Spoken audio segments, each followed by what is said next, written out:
Won't go. Rebound tip taken by Spades. Final seconds. It's over. It's over. Cleveland is a city of champions once again. Cleveland! This is for you! Oh! What is going on, guys? Thank you guys for clicking on this video. It's Ohio Game Talks. Obviously, we're in the middle of the finals, so I wanted to dial it back. I wanted to talk about the 2016 finals. Been thinking about this a little bit, and I just want to think about how it changed not only the legacies of players, but also just the course of history. Because I think, you're looking at many different legacies in general. Some top players, obviously two of the greatest players of all time played in the 2016 finals. But let's start off with a player that we all love, LeBron James, of course. In my opinion, it cemented him as the second greatest player of all time. I think a lot of people agree on that. He has 4 rings, obviously the first finals MVP and regular season MVP to come back from 3-1 in the finals. And he's the only one. Think about this. They lose that 2016 finals. Draymond, let's say he doesn't get suspended. You're looking at possibly a loss in 5 games, and then you don't know what's going to happen. Maybe Golden State gains momentum and confidence, and they just get, God forbid they get any better, and they just keep on taking out Cleveland in the finals. So I think that ring was just huge for him, obviously, and he would definitely not be looked in as arguably the greatest to ever play without that championship. So I think as far as him, it definitely cemented it, but I'll get into some arguments against that as well. But let's talk about Steph. So obviously he has the same amount of rings as LeBron. Obviously that could have been back-to-back, and he was on, I think at that time LeBron had 2 and Steph had 1. So if he had won that year, it would have been 2-2, and then who knows.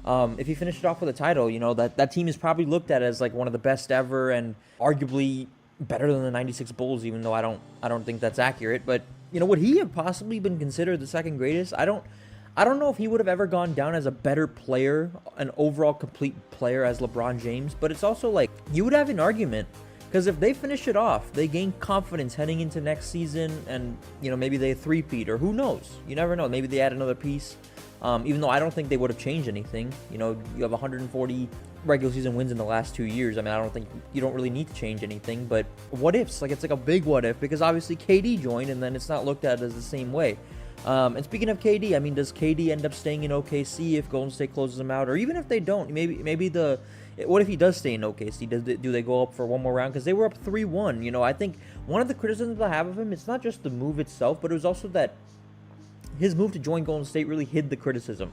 And, obviously he got praised for back-to-back finals MVPs, and he played incredible, but that really, people ended up forgetting about that, which is why he elected to leave OKC, and it kind of just threw Russ under the bus. And if he doesn't go to Golden State, is he a champion? So you just don't know.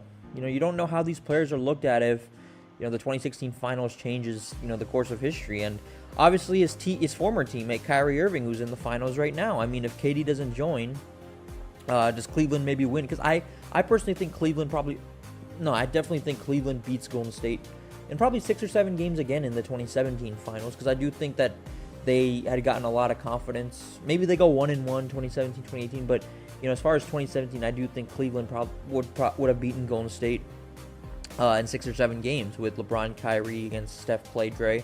And who knows? Maybe they go up for a 3-peat and Kyrie stays in Cleveland. But the fact that they lost in 5 games to a Warriors team that was just unbeatable, and then maybe LeBron stays. Obviously it's like, you kind of look at that one move as like it kind of just forced him out of Cleveland, if you will, because he was just tired of losing in the finals.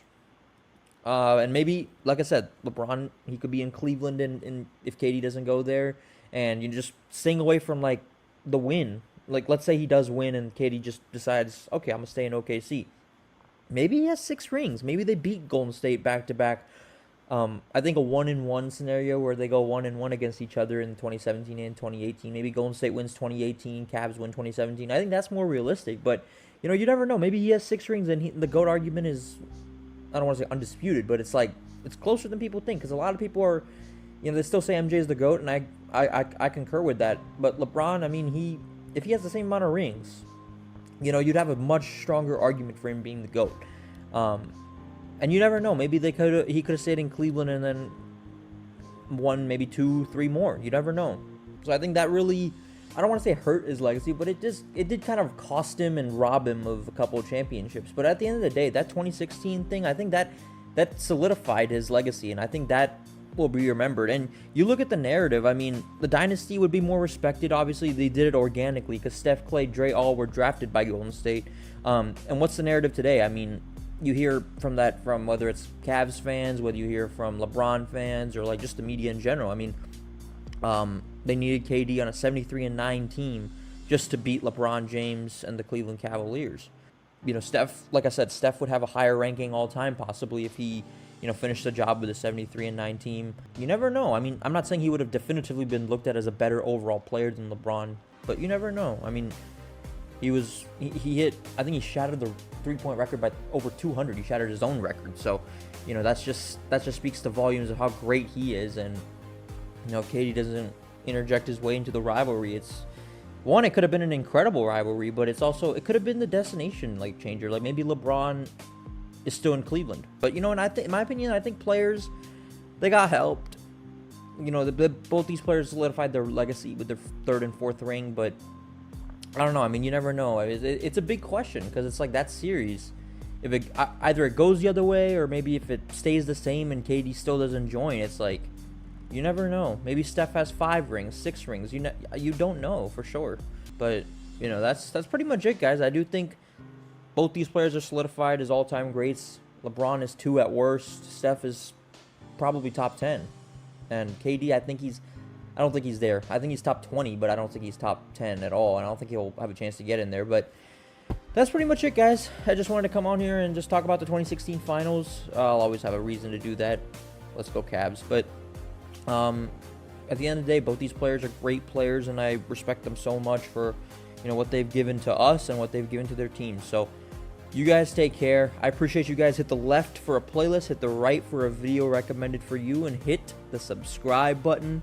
Let's go Cavs and let's go Mavs. Beat the Celtics in game 2 tonight. All right, peace.